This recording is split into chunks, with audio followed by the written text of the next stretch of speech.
بسم الله الرحمن الرحيم. الصلاة والسلام على أشرف المرسلين. أحببنا في الله تعالى، السلام عليكم ورحمة الله تعالى وبركاته. نزولا تحت رغبات وطلبات العاشقين لهذه الأعمال الروحانية وهذا العلم الشريف وهذا الفيض الرباني، وهو الذي كل هذه الأعمال التي تصب في أعمال الخير من العلاجات الروحانية أو ما تسمى بالعلاجات الباراسيكولوجية بالطاقات وأمور الباطنية الخافية التي تخفى عن أعين الناظرين ظاهريا. إن كل إنسان أكرمه الله بتسخير له هذا العلم فهنيئا له، فهو يسير ذا معرفة وذا علم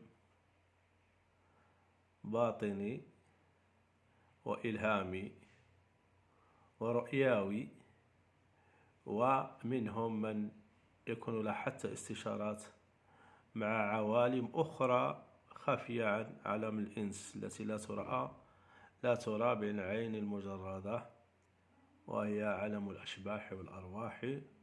ويخلق الله ما لا تعلمون، مخلوقات لا يعلمها إلا الله، ممن يسر الله له الاتصال بهذا عالم الذرات وعالم الفيروسات وعالم الروحانيات بما يسمى، إن الغربيين يسمونها فيروسات.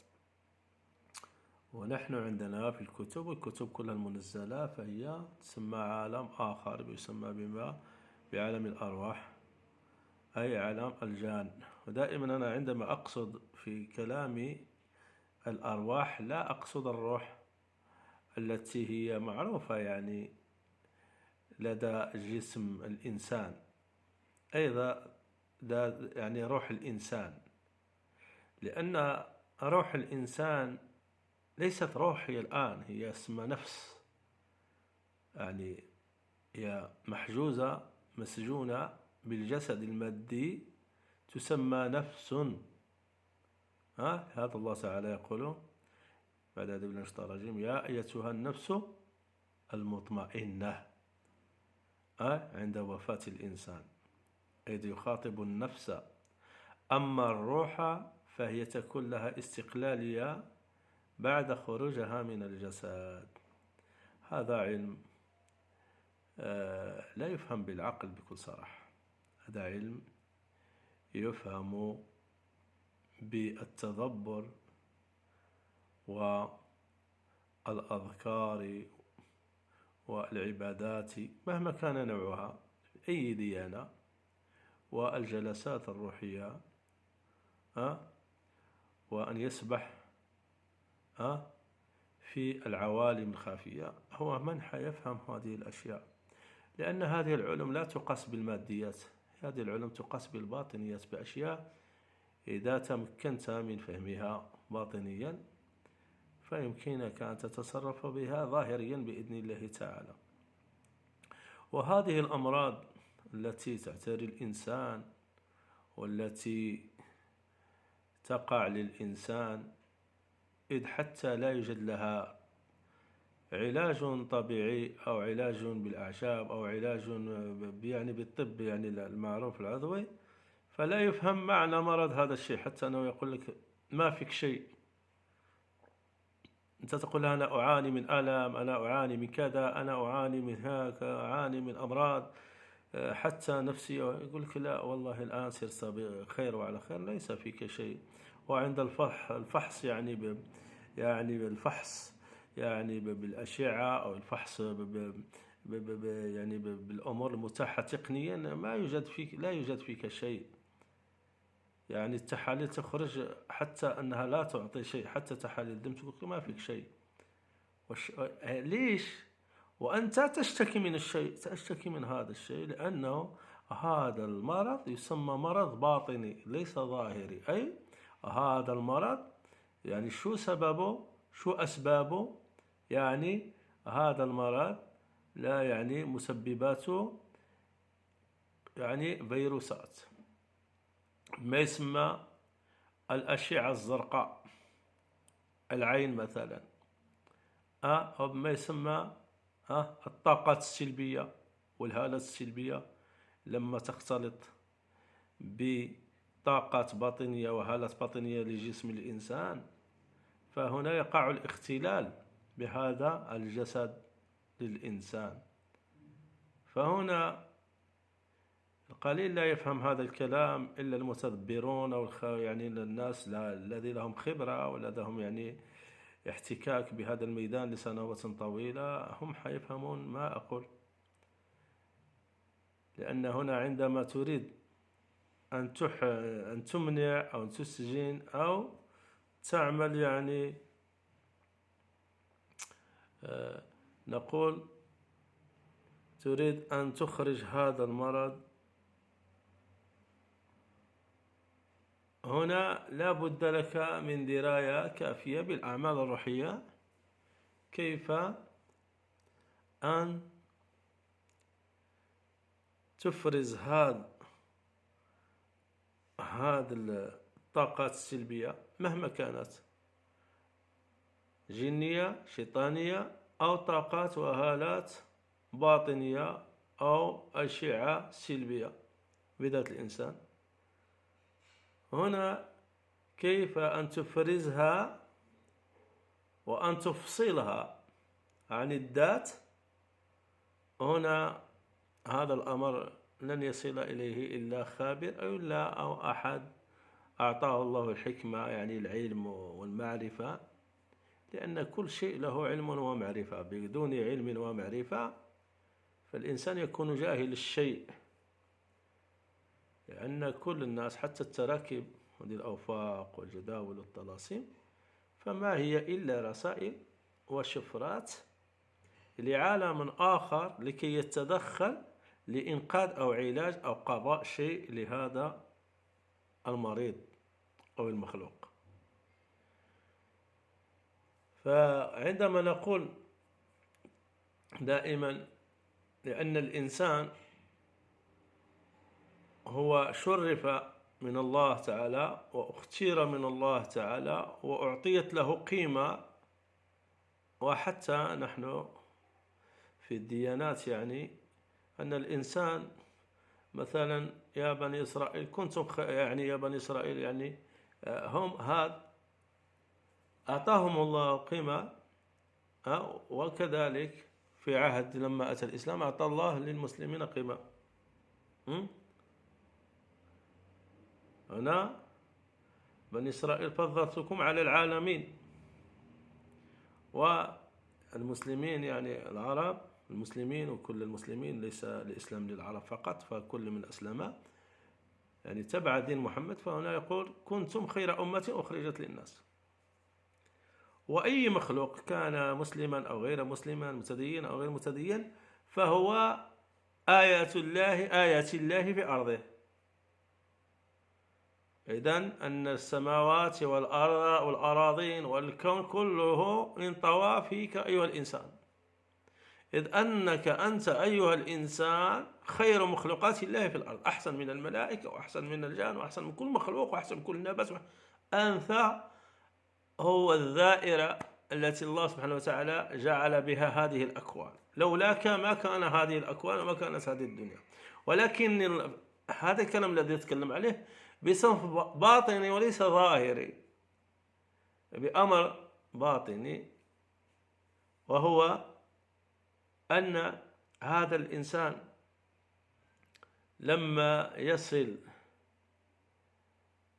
إلى مرحلة أو مقام أو رتبة روحية كيفما كانت، يعني أن تكون محبوبا عند الله، وأن تكون يعني صاحب خير وأفعال خير وأعمال خير، تكون لك يعني هذه المراتب، هذه الإيجابيات النورانية، ولا دخل لها بالإجابات السفلية أو الظلمانية، بل تكون لك مراكز قوات نورانية تشحن مثل ما تشحن هذه الطاقات التي تعمل الآن، التي تعطي الكهرباء، تشحن، تخزن ذاتك، ظفيرتك، هالتك، تتحرك. هذه الأشياء التي تسمى بالظفيرة وتسمى بالإكتوبلازما، وهذه الأشياء اللي هي نائمة عند كل البشر، قليل يعني من هي حية عنده إلا الإنسان يعني الذي يعمل رياضة روحية، أو الإنسان الذي يكون يتعبد كثيرا. وهذه الأشياء تحيا هذه الأشياء التي تكون هي شبه نائمة في أجسام الإنسان. فإذا أشعت نورانيتها ويعني أعطت يعني شحنات خارجية على الذات، يصبح هذا الإنسان يتميز بشيء يسمى مثل الكرامات، خوارق العادات تظهر عليه.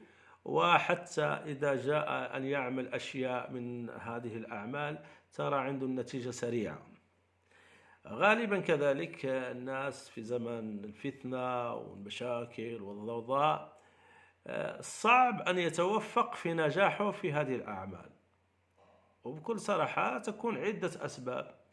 أنه ما يكون شحن له شحنات سلبية من طاقات وهالات وأشياء سلبية بذاته وتابعاتها، أو يكون مسلط عليه مس سحري أو مس متعدي شيطان. فهذه الأشياء كذلك تمنع نجاح الكاتب لهذه الأشياء، لأن دائما نقول السر ليس في الكتابة، السر ليس في هذه الكتابة. هذه الكتابة مجرد ساعي بريد، ولكن السر في الكاتب. هذا الكاتب إذا كان تتوفر فيه هذه الشروط ولديه هذه القوات المتصلة المحركة، فيرى النتيجة. مجرد أن ينظر في الوفق أو في التلصم أو في التركيبة يحس بدبدبات وبشعور غريب وبروحانية غريبة. أنا أعرف الكثيرين في قناتي فقط يحبون النظر إلى هذه الأوفاق ويستمدون من قوة هذه الأوفاق فقط بالنظر. والله يوجد فقط بالنظر، يركز على التركيبة يستمد من قوتها، وتصبح هذه التركيبة تعطي صورة باطنية يدخلها، يأخذها، يسلبها إلى جسده، وتبقى فعالة في ذاته، وتبدأ يعني أموره كما يريد. مثلا في ألم وعلاجات، مجرد أن ينظر تنبعث هذه الطاقات والهالات إلى جسمه، يشحن، بعد دقائق تسحب. وإذا ما لاحظتم عندما يكون الشيخ يعمل لك عملا، قبل أن يصل إليك العمل أو يعطيك هذا العمل تجد هذا الألم أو هذا الذاء أو هذا المرض اختفى، وهو العمل لم يصل إليك بعد. أو حتى أنك ربما اتصلت بهذا الشيخ وقلت له أنا أعاني من كذا وكذا، فقبل أن يعمل لك هذا العمل يعني تحس بتحسنه قبل أن يعطيك العمل. فهنا يكون وقع الاتصال بينك وبين هذا الشيخ، وبدأ المدد الروحي من هذا الشيخ إليك، يعني فقط في الاتصال سبق المدد. أو الروحانيات عرفتك وتعرفت عليك بسرعة، روحانية هذا الشيخ، وذهبت بدأت تقوم لك بالأشغال وبالتنظيف وبالتنقية الروحية وبالعلاج وهيك قبل أن يسلمك هذا الأمر. حدث هذا الشيء كثير. الأشخاص كذلك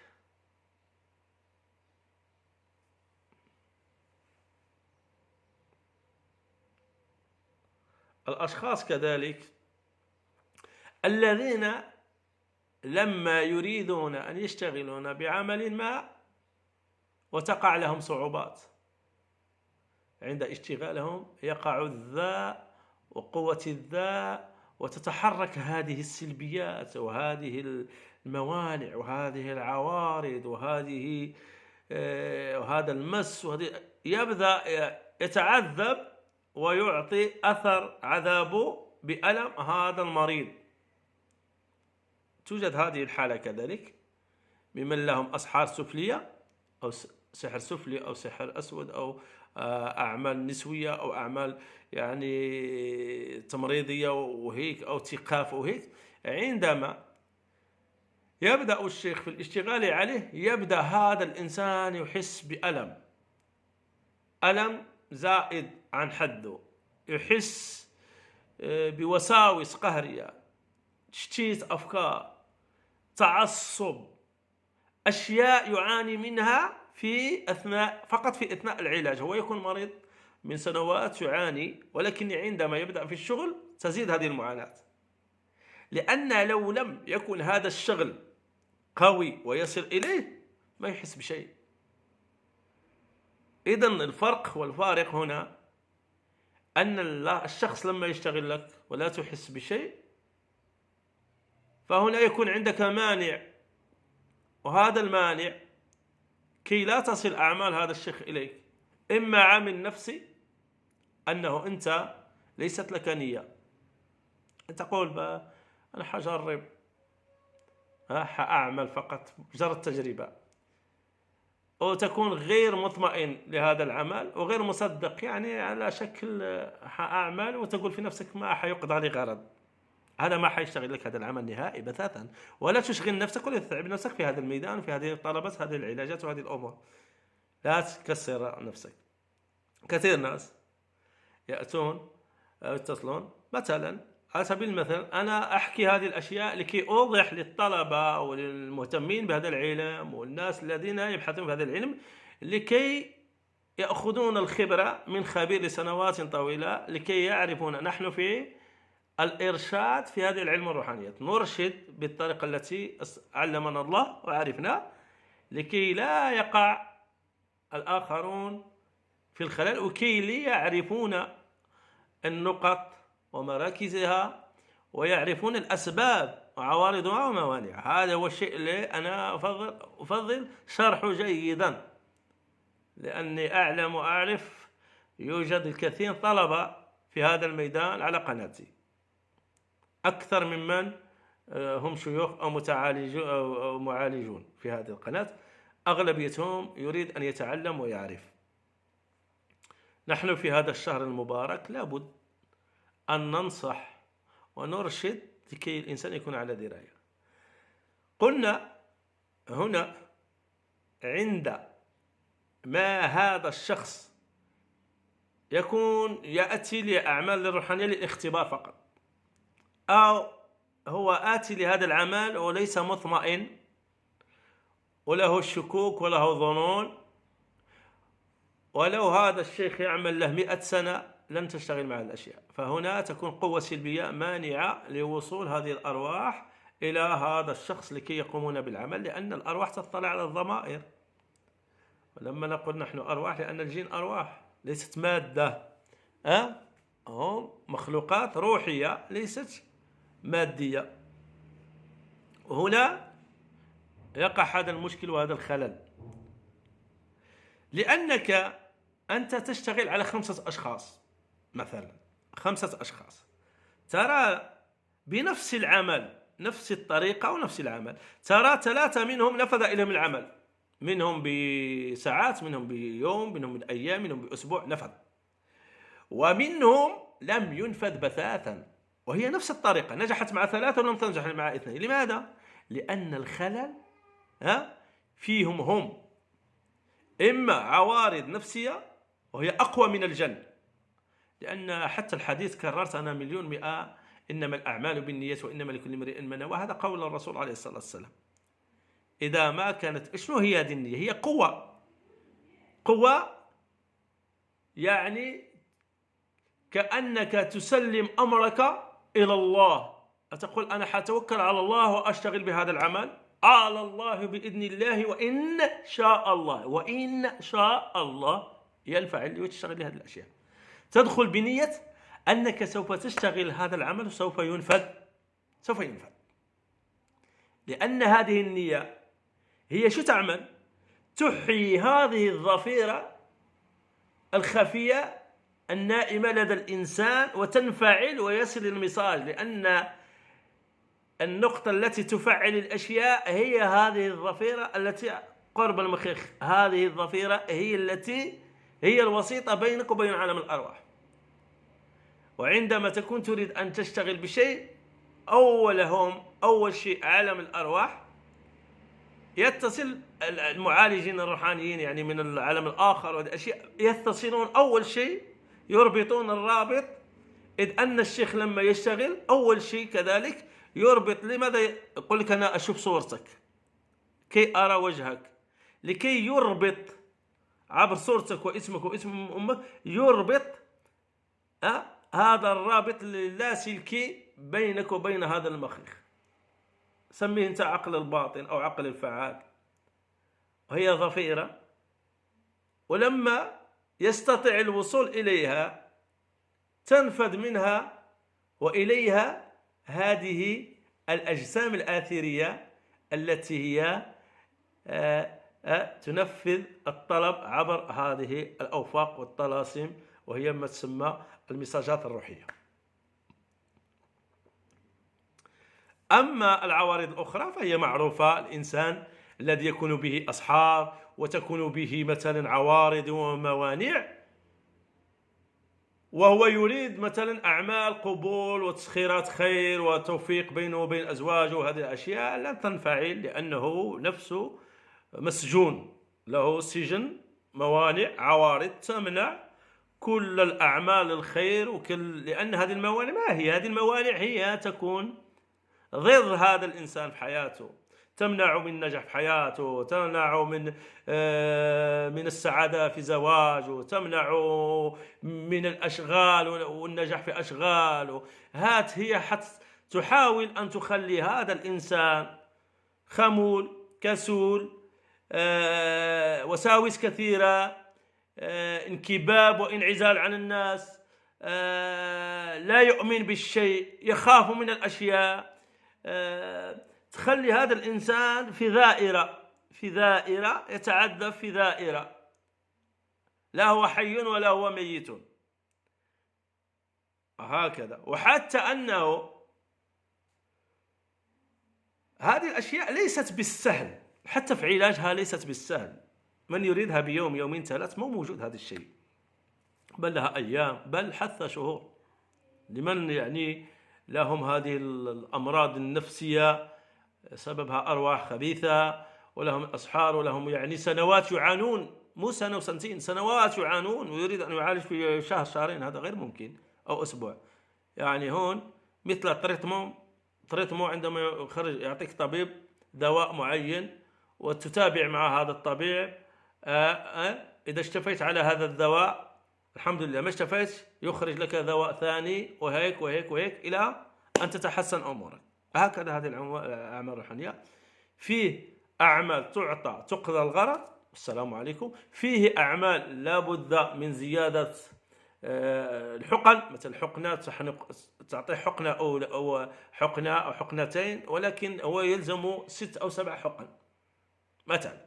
أو تعطيه مثلا صنف من الدواء يعطي قليل من المفعول، بعد تغير له مفعول أقوى، وهيك متابعة لكي يعلم الناس يعلمون هذه الأشياء.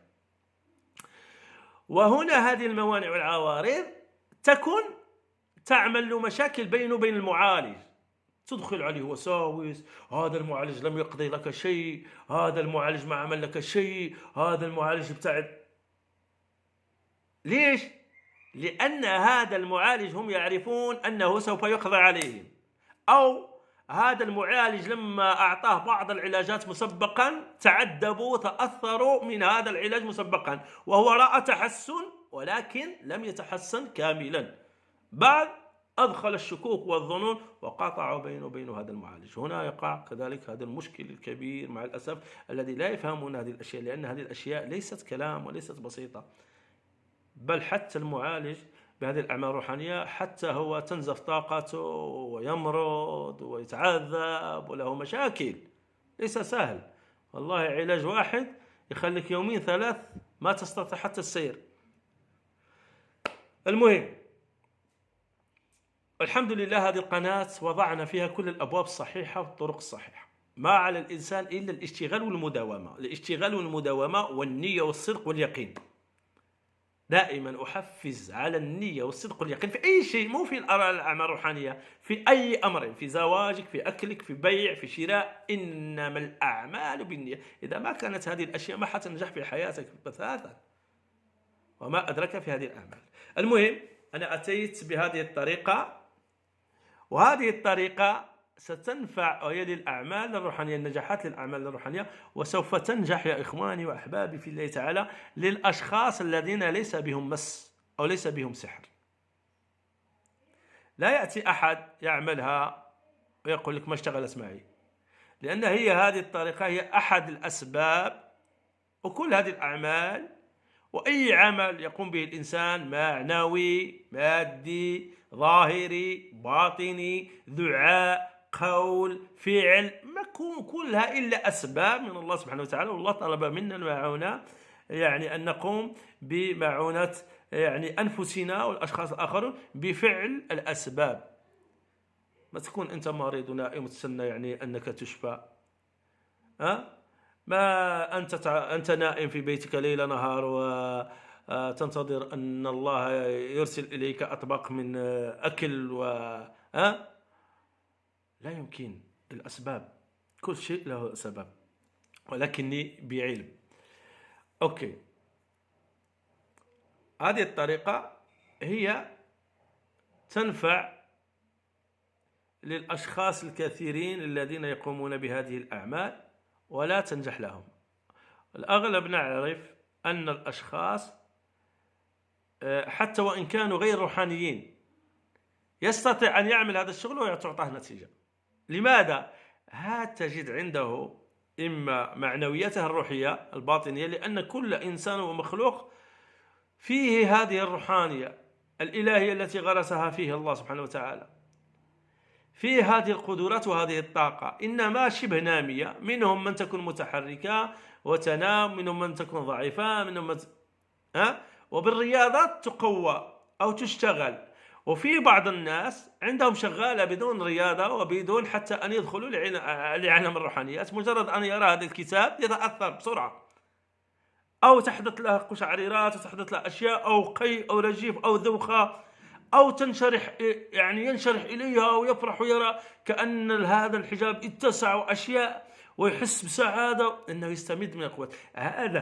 هذه الأشخاص، الله أكبر، هذه الأشخاص لهم قبالية روحية، روحهم خفيفة، يعني يبقى لهم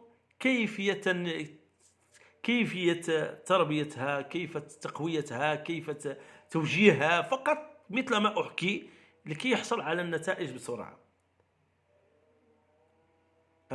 إنما نحن هذه الأعمال نعطيها صحيحة، إنما نقول توكل على الله واشتغل فقط. إذا اشتغلت لك فاحمد ربك، إذا ما اشتغلت لك فابحث في نفسك أنه الخلل يوجد فيك. هذه المسألة. أما الاتجاه عند شيخ، فالشيخ ليقوم بالعمل هذا شيء ثاني، لأن الشيخ هو يعرف مشاكل الموانع والعوارض والأسحار وهذه الأشياء والأعمال، ويقوم بالعمل بطريقته الخاصة. وهو كذلك حتى الشيخ يعمل هذه الأعمال، وما توفيقي وتوفيقكم إلا بإذن الله. شيوخ كثير عالجوا ناس توفقوا فيهم، وشيوخ كثير لم يتوفقوا فيهم. ربما شخص يذهب إلى 20 شيخ ولم يتوفق في علاجه، ويذهب لواحد وتوفق. أي مفتاح هذا الشخص عند هذا الشخص.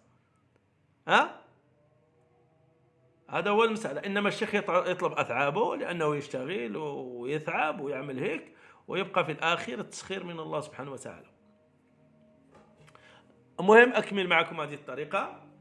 هذه الطريقة تكتبها ليلة الجمعة قبل الفجر بساعة. هذه الطريقة أنا حاكتبها. تكتب ليلة الجمعة قبل الفجر. أوكي، قبل الفجر، بعد أن تصلي ركعتين لله. بعد أن تصلي ركعتين لله تعالى على نجاح العمل. أوكي. بعدها وبقضاء الحاجة تصلي على الحبيب 100 مرة. بعدها تصلي على الحبيب صلى الله عليه وسلم، على الرسول 100 مرة. بالنسبة للديانات الأخرى فلا مشكل، فقط يقوم بطرقهم بدعواتهم الخاصة التي عندهم في كنيساتهم وفي ديرهم، يقومون بطرقهم وبالتصلية، حتى هم عندهم تصليات على أنبيائهم، على موسى، على عيسى، على كذا، بطرقهم الخاصة، لا مشكل. هذه الطريقة فقط للمسلمين، يعني للمسلمين. وكذلك الطرق مثلا الأخرى، يعني الديانات اليهودية والنصرانية وهيك، لهم كذلك دعواتهم ولهم تضرعهم إلى الله ولهم صلواتهم، لا مشكل، يقومون بطرقهم الخاصة، لا مانع، لا فرق. لأنه في قناتي كذلك يهود ونصارى ومسيح وهيك وهيك من كل أصناف، لأن هذا العمل لا ينفع لكل الديانات، لكل الأمم، كل واحد دينه ينفع لكل الديانات، لا مانع، لا مشكل. هنا عشان نكون متفاهمين. حتى هما يعني في الديانات الأخرى موجودة عندهم الثابت ظاهر خبير سواقط الفاتحة، موجودة عندهم، ولكن هي مرسومة أو مكتوبة بالعبرية أو بأقلام روحانية أخرى، بالطلاسم مطلسمة، يعني بأقلام أخرى. عندما نقول طلاسم فهي أقلام أخرى غير معروفة، أو تكون مكتوبة بالعبرية أو بلغة أخرى. نحن مكتوبة بالعربية، هي نفس العمل اللي حتعمل به باللغة. مثلا هنا نستطيع حتى نعملها بالأمازيغية، يعني هي لغة الأمازيغية، نستطيع حتى نعملها باللغة الأمازيغية، بكتابة أمازيغية. أنا المشكل ليس في نوع اللغة، ليس مشكل.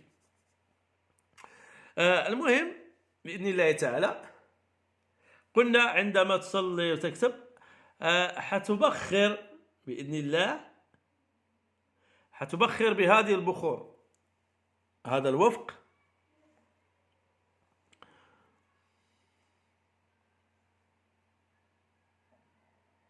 ما هو هذا البخور الذي سوف تبخر به؟ عندك جاوي زائد مستكي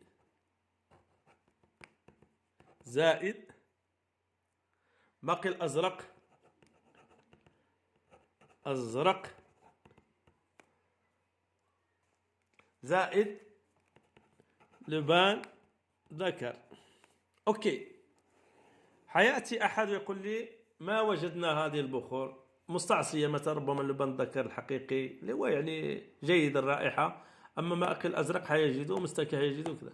يا سيدي لو ما استطعت بخر ببخور جميل، يكون على الأقل بخور الجاوي مثل هذا الأصلي الذي يأتي من السعودية، مثلا هذا البخور الطيب، هذا جاوي، هذا جاوي، الأصلي، هذا الجاوي الذي فيه ريحة طيبة، هذا أفضل من الجاوي الذي يباع، مثل عندنا نحن هنا في المغرب جاوي عادي، هذا جاوي عادي، وسوف أريه لكم، هذا جاوي عادي. أوكي، هذا جاوي موجود نحن عندنا في المغرب، ربما يوجد عندكم كذلك، ولكن عادي. ولكن الأول الذي يعني وريتكم فهو يأتي من السعودية، وهو الجاوي يعني عندما يذهبون الحجاج للحج يأتون به ذو رائحة طيبة، يكفي هذا الجاوي، يكفي هذا الجاوي لهذا العمل، يكفي.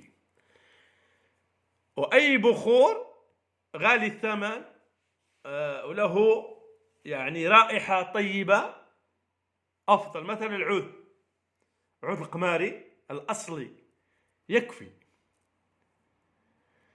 المهم حنكمل هنا، حترسم هذا الشكل بإذن الله. هنا أكمل، عندما تبخر وتكتب حتنجموا 3 ليالي، تنجيم 3 ليالي. تنجيم 3 ليالي، أي وراء المغرب تعمل في خيط وتعلق في السطح أو في الهواء ينظر إلى النجوم، وتأخذ قبل أن تشرق الشمس، أي يعني صلي الفجر، لما تصلي الفجر خذوا لكي لا تصل إليه الشمس. وتعمل عندك في بيتك، وفي الليلة الثانية تعمل تنجيم كذلك، تنجم تبخر ببخار طيب وتنجم من وراء المغرب إلى الفجر. وفي الليلة الثالثة ومن بعدها حتعمل عندما تريد أن تكتب أي شيء حتعمل على ذراعك الأيمن، وبعدها تربط على ذراعك الأيمن، بعدها تربطه على ذراعك الأيمن. اوكي. أنا أطلت في هذا الفيديو لأني شرحت الكثير. من لا يريد الشرح ويأتيه هذا الشرح صعب وفقط يريد أخذ الفوائد ويريد الأشياء، يعني ليس له حظ في هذا الميدان، وليس له وقت يذهب لقناة أخرى أو يبتعد من هذه القناة، لأنني أنا هنا أشرح وأظهر، لأن فيه قلائل 3 أشخاص أو 4 يقول لك لا تطيل في الفيديو. يا أخي أنا الفيديو ما أعمل عليكم أنتم، أنا أعمل للطلبة العلم لكي أظهر وأوضح ليكونون على بينة. أما أن أعطيك فائدة وأنت ما تفهم شو هذه الفائدة، لا إيجابيتها ولا سلبيتها، فالعلم الروحاني هو علم إرشاد، أن يكون لك شيخ مرشد. لو كان في هذا الزمان شيوخ مرشدين لكان كل الناس انتفعوا. والشيوخ القدماء قبل أن يعطوك الشيء كان يدربونك ويعلمونك ويمتحنون قدراتك وصبرك وهيك وهيك. هذا هو الواقع، يعني الشيء لا تعطيني سمكة بل علمني كيف أصطاد هذه السمكة. قلنا تعمل على ذراعك، إن شاء الله حتبدأ من هنا، حتكتب 903. ولاحظوا معي جيدا بالتركيبة العادية 904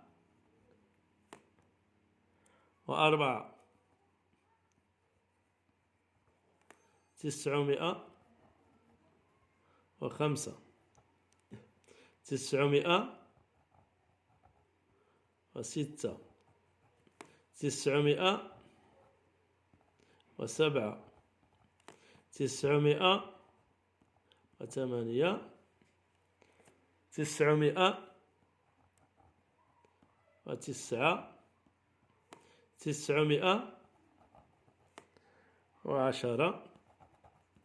911.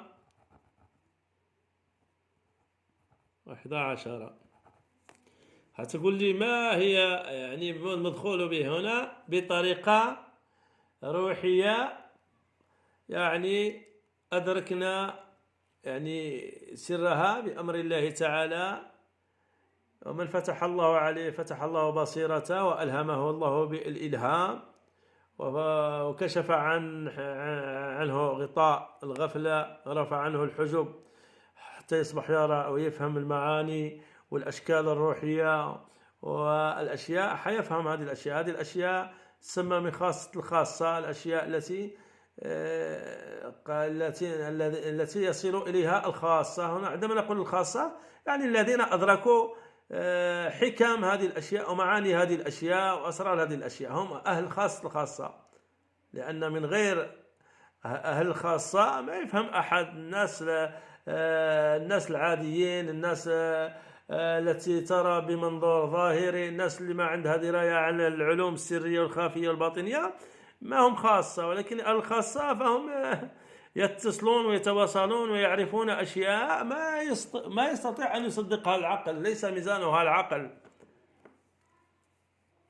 المتصلين لما وراء الطبيعة الباحثين فيها يعني والباحثين في هذه الأمور هم يعرفون هذه الأشكال وهذه الأمور. وكذلك الباحث الحانك ذا تركيز واجتهاد قوي وبحث، وهذه كذلك يفتح عليه الله ويكشف سرها، سر وغموض هذه الأشياء يعني المرقمة، لأن هذه الأشياء المرقمة وهذه الأشياء كلها إلا أجساد، فالباحث يبحث عن سواكنها، بواطنها، أرواحها، يعني أشياء ما وراء هذا الظاهر. إذن هنا 903 هكذا حبين لكم شوية، يعني أنا عملت لكم هذا الدرس خصيصا بهذه العواشر، ورمضان مبارك عليكم، عواشر مبروكة، لكي تفهمون الألغاز ومعنى هذه الأشياء بإذن الله. 903 ما هي؟ هي لأنني أنا دائما أركز على أسماء الله الحسنى والآيات، لأن ما الشيء الأفضل والأقوى هي اسم الله تعالى، اسم الله، اسم الله تعالى ثابت. هنا مثلا لو أنا وضعت الطريقة فقط، اعمل هذه الطريقة واعملها على ذراعك وباي باي، هل أنت الأغلب ما حيفهم شو هذه الطريقة وكيف وشو مدخل فيها؟ حتعرف بأن هذا 903 هي ثابت؟ ما حتفهمها، صح ولا لا؟ ثابت. أوكي آياتي. ونحن ما نقصنا كما موضوع في الجداول والأوفاق، لأن الجداول والأوفاق متشعبة في الطرق والتراكيب، وكل تركيبة ولها دورها ولا مفعولها. نحن دخلنا باسم الله ثابت مرة واحدة 903، وانتقلنا 904 905 906 907 908 909 910 911، حتى ولو أتينا بطفل الخامسة والسادسة من عاشر في عمره وأتينا وأعطينا هذا الفيديو حيفهم كلامي وحيفهم الطريقة وحيركب الطريقة بسيط. لو أتينا واحد أمي خرج من الروض، يعني من الكتاتيب، يعني ما دخل حتى في ثانويات أو هيك، ويعرف شوية عربية، حيفهم الطريقة موضحة مبسطة بدون يعني هيك وهيك إخفاء أشياء وهيك وهيك. أوكي، هذه الطريقة اللي دخلنا بها هكذا ثابت. إذا جمعنا الأضلاع كم حتعطينا؟ حتعطي لنا 27,000.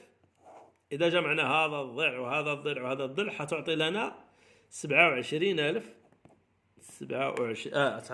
تعطينا 2721. هذا ما الضلع.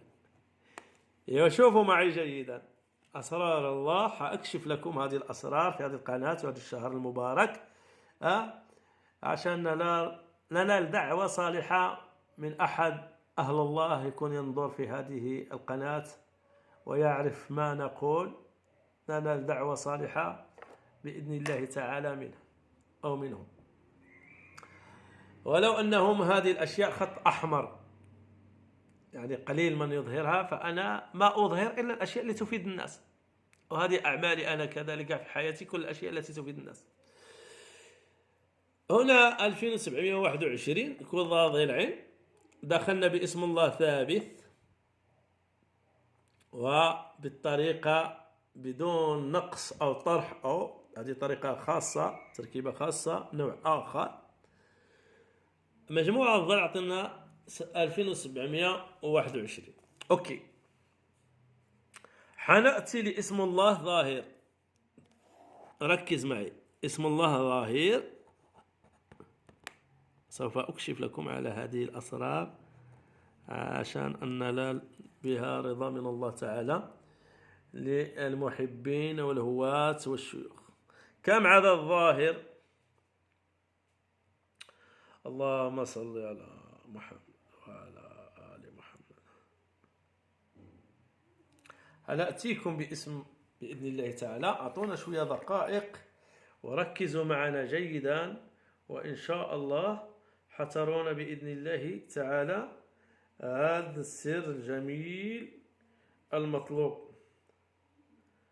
الله، 1110 1110 1110. أوكي، هذا ظهير. يا الله، حنأتي لاسم آخر وهو ذي الفضل. ذي الفضل. ذي الفضل. ذي الفضل حيعطي لنا 1651. 1651. نجمع هذا العدد. الله 1110 بلس سيدي زائد 1651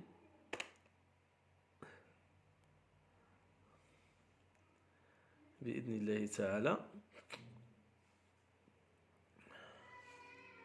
1651 زائد 1115. 1115 حيعطينا هنا 1115 عفوا، حيعطي لنا 2766. لاحظوا هنا 11 اسم الله، وهنا 27. هذا أنا أخلي يعني الناس الذين لهم دراية على كشفه أو ربما أكشفه، لا مشكل. لا مشكل نكشفه. هنا 27.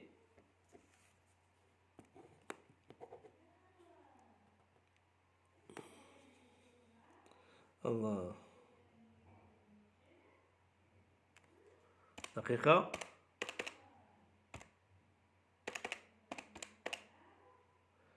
سبعة وعشرين.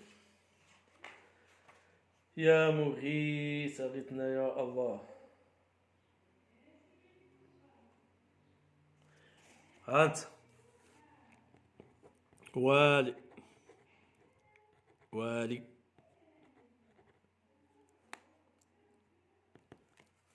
هانت لام 30 1 6 والي. الله والي. الله والي. اوكي. هنا حنعمل بإذن الله وتيسير الله 66. الله هنا 27.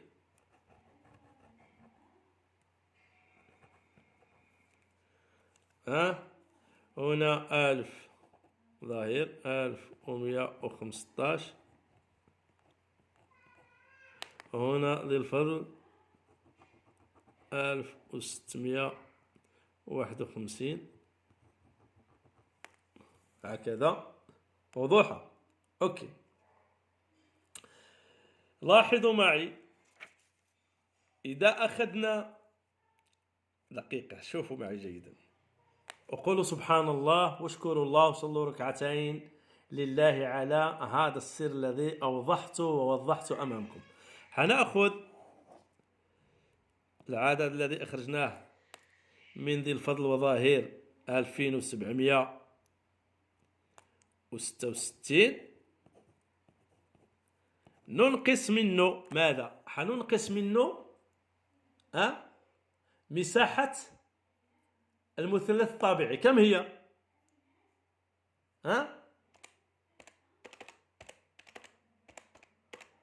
هي آدم 45.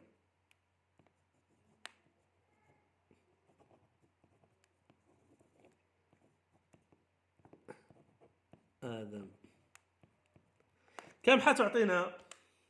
يلا سيدي شوفوا معاه 2766 ننقص منها مساحة الوفق الطبيعي الذي هو هذا، ولكن الطبيعي اللي هي 45 المعروفة، حتعطي لنا عددنا الذي خرج معنا بفضل الله تعالى، وهو 2721.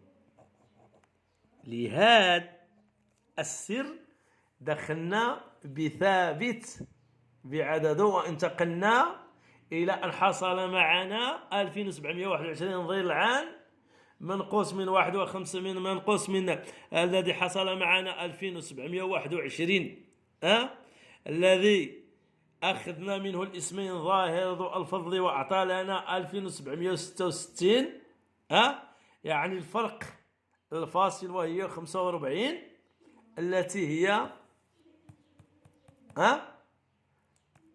الوفق المثلث، أي الضلع 2721 إذا زدنا عليه المساحة الطبيعية للمثلث 45 تعطي لنا كم؟ 2766. وإذا أنقصنا وهذا 2766 وهي لأسماء الله الحسنى الاثنين ظاهر ذي الفضل، وإذا أنقصنا 45 حنصل إلى الضلع اللي هو 2721. هنا هذا السر أوضحناه بإذن الله تعالى. نتمنى لكم التوفيق بإذن الله تعالى.